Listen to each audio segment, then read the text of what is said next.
To another video और आपका स्वागत है। अभी जो लास्ट एपिसोड हमने देखा था वहाँ पर हमने देखा था कि अभिमन्यु की शादी हो चुकी है और अब उससे आगे क्या सिचुएशन होती है, चलिए देखते हैं इस वीडियो में।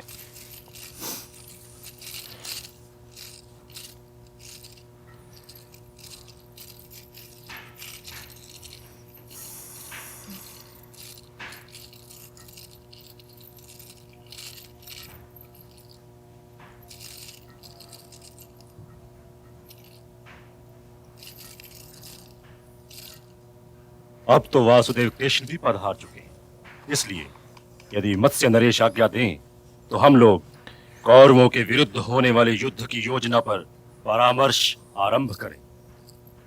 युद्ध? अभी से युद्ध के प्रश्न पर विचार करना तो उचित नहीं लगता। ये आप क्या कह रहे हैं मधुसूदन? अभी तो मैंने कुछ कहा ही नहीं धृष्टद्युम्न। हाँ, कुछ कहने जा अवश्य रहा हूं। मैं भी कौरवों और पांडवों का इतिहास जानता हूं कि गंधार नरेश शकुनी ने द्यूत में कैसा और कितना कपट किया, और यह भी जानता हूं कि उस कपट के कारण धर्मराज युधिष्ठिर क्या क्या हारे। वनवास की कथा भी जानता हूं और अज्ञातवास का इतिहास भी। वे पांडव जो यदि चाहे तो पृथ्वी और स्वर्ग दोनों ही को जीत लें, केवल अपने पण की मर्यादा को संभाले चुपचाप वन वन भटकते रहे। और 13वां वर्ष तो उन्होंने स्वयं मत्स्य नरेश के राजभवन में दासों जैसा व्यतीत किया। मैं ये सब कुछ जानता हूं धृष्टद्युम्न। और आप फिर भी युद्ध को उचित नहीं समझते वासुदेव? युद्ध तो अंतिम चयन होता है राजकुमार, अंतिम विकल्प होता है। और अभी महाराज युधिष्ठिर ने हस्तिनापुर नरेश से यह भी नहीं कहा कि उन्होंने पण पूरा कर दिया है और इसलिए उन्हें इंद्रप्रस्थ मिल जाना चाहिए। क्या आप ये समझते हैं कि धृतराष्ट्र इनके स्वर्गीय पिता के सिंहासन पर बैठे इनकी प्रतीक्षा कर रहे हैं कि कब धर्मराज युधिष्ठिर अपना राज्य मांगे और वे इन्हें लौटा दें? मैं महाराज धृतराष्ट्र का अभिभाषक नहीं हूं नरेश। मैं तो केवल यह प्रस्ताव कर रहा हूं कि पहले महाराज युधिष्ठिर का कोई दूत वहां जाए। मैं अनुज कृष्ण से सहमत हूं। युद्ध का क्या प्रश्न है? जो कुछ भी हुआ है महाराज युधिष्ठिर के द्यूत व्यसन के कारण हुआ है। तो हम गंधार नरेश शकुनी, अंगराज कर्ण और दुर्योधन को कैसे उत्तरदायी ठहरा सकते हैं? इसलिए यही उचित है कि कोई ऐसा व्यक्ति दूत बनकर हस्तिनापुर जाए जो महाराज को युधिष्ठिर का दृष्टिकोण समझा सके, वो भी आक्रामक स्वरों में नहीं वरन नम्रता के साथ। ये रक्त संबंधियों की बात है। व्यर्थ जल बहाना भी जल का अपमान है, और आप लोग तो रक्त बहाने की बात कर रहे हैं। इसलिए जो जाए वो शांति दूत बनकर जाए, क्योंकि शांति द्वारा पाई हुई विजय ही शुभ विजय होती है और शुद्ध भी। मैं तो आपको कायर भी नहीं कह सकता हलधर बलराम, किंतु आप बातें उन्हीं जैसी कर रहे हैं। ये आलोचना नहीं है, मुझे तो इस पर आश्चर्य है कि यहाँ एकत्र वीर महावीर आपकी ये बातें चुपचाप सुन कैसे रहे हैं, सहन कैसे कर रहे हैं। मुझे कृपया ये भी बताइए कि महाराज युधिष्ठिर अपना हाथ पसारे वहां क्यों जाए? वो भिक्षा नहीं मांग रहे, अपना अधिकार मांग रहे हैं। कृपया अधिकार को भिक्षा मत बनाइए। मैं शब्दों का दुरुपयोग करना नहीं चाहता।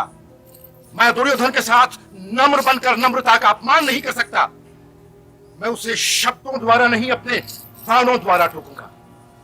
यदि उन्होंने धर्मात्मा युधिष्ठिर के चरण स्पर्श करके क्षमा नहीं मांगी तो मैं दुर्योधन को उसके मित्रों और शुभ चिंतकों समेत यमलोक भेज दूंगा। ये बलराम, ये मेरा अभिमान नहीं बोल रहा है, परंतु आप ही बताइए कि गांडीवधारी अर्जुन का सामना उधर से कौन कर सकता है? चक्रधारी कृष्ण के चक्र का उत्तर किसके पास है? सर्वश्रेष्ठ गदाधर भीम को रणभूमि में देखकर किसका पित्ता पानी नहीं हो जाएगा? धृष्टद्युम्न और महारानी द्रौपदी के 5 महारथी पुत्रों के सामने कौन टिक सकता है? अभिमन्यु के प्रताप से कौन बच सकता है? उससे कौन आके मिला सकता है? और आप ये चाहते हैं कि ऐसे महारथियों का दूत भिखारी बनकर हस्तिनापुर जाए?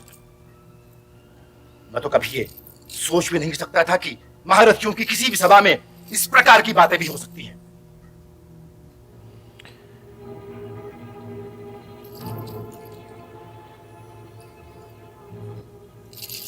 और हे हलधर, क्या आप ऐसा ही सोचते हैं कि दुर्योधन महाराज धृतराष्ट्र को इंद्रप्रस्थ लौटाने देगा? क्यों नहीं लौटाने देगा? महाराज के आदेश पर द्यूत में जीती हुई सारी पांडव संपत्ति क्या उसने एक बार लौटा नहीं दी थी? और फिर वहां गंगा पुत्र भीष्म, द्रोणाचार्य और कृपाचार्य जैसे आदरणीय महापुरुष भी उपस्थित हैं। वे न्याय करेंगे। उन महापुरुषों के न्याय की गाथा तो मेरी पुत्री द्रौपदी से सुनिए। हे मधुसूदन, आपको ये सब बदलाने की आवश्यकता नहीं कि गंगापुत्र भीष्म, आचार्य द्रोण, कृपाचार्य और महात्मा विदुर के होते हुए भी पांडवों पर कैसे कैसे अत्याचार हुए। जब मैं अपनी पुत्री द्रौपदी के अपमान के विषय में सोचता हूं तो मेरी नसों में लहू यूं खोलने लगता है जैसे मेरे अंदर का ज्वालामुखी फटने वाला हो। पांडवों ने किसी मर्यादा का उल्लंघन नहीं किया। उन्होंने धर्म के मार्ग का आदर किया और दुख भोगा। परंतु अब पांडवों और हस्तिनापुर की भ्रष्ट राजनीति के बीच केवल एक रणभूमि ही रह गई है, बस एक रणभूमि। ना कोई मर्यादा है, ना कोई बण। तो हे चक्रधारी, बतलाइए कि आक्रमण में विलंब का कारण क्या है? विलंब का कारण केवल एक है महाराज द्रुपद। अपने निहित स्वार्थ के लिए आक्रमण करना मानवता के मूल्यों के विपरीत है। क्या अपनी बहन के अपमान का प्रतिशोध मानव मूल्यों के विरुद्ध है देवकी नंदन? क्या कपटी ज्वारियों के कपट को दंड देना निहित स्वार्थ है? क्या एक सती को वेश्या कहने वाले को इस सभ्यता का दंड देना हर कुलीन व्यक्ति का कर्तव्य नहीं है?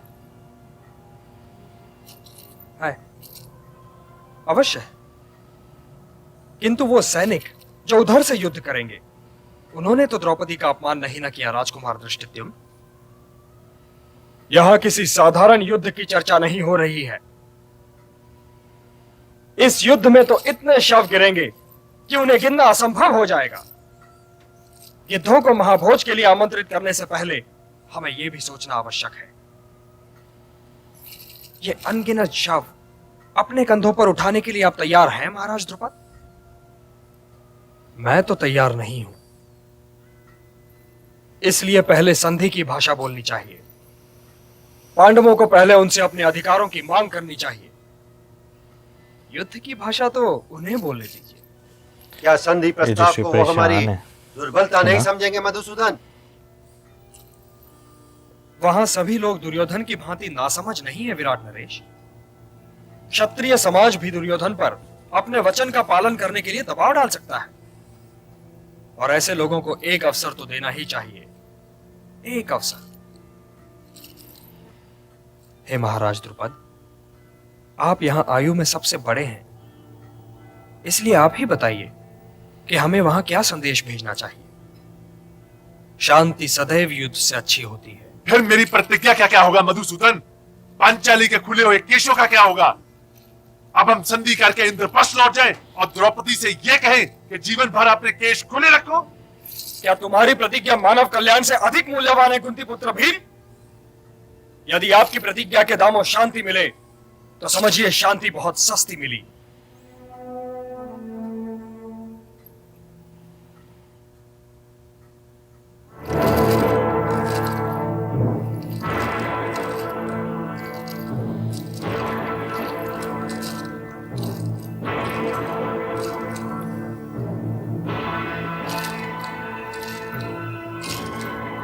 सबके रिएक्शंस देख रहे हैं ना।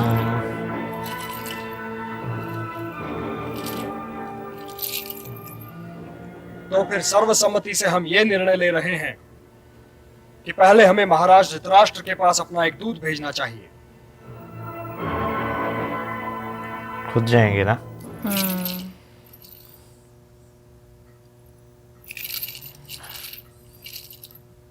हमें कोई ना कोई निर्णय तो लेना ही पड़ेगा दादश्री। निर्णय तो एक ही लिया जा सकता है विदुर, और सबसे पहले तुम ही उसके मार्ग में अपने किंतुओं और परंतुओं के रोड़े डालना आरंभ कर दो। मुझे इन शब्दों से प्रेम नहीं है दादश्री। आप ही इन शब्दों के बिना कुछ कहने का प्रयत्न कर देखिए। जिस राज्य में निष्ठाएं अलग अलग डोरियों से बंधी हुई हों, उसमें इन शब्दों के सहारे के बिना जीना संभव नहीं है। आपकी विवशता तो फिर भी मेरी समझ में आ जाती है।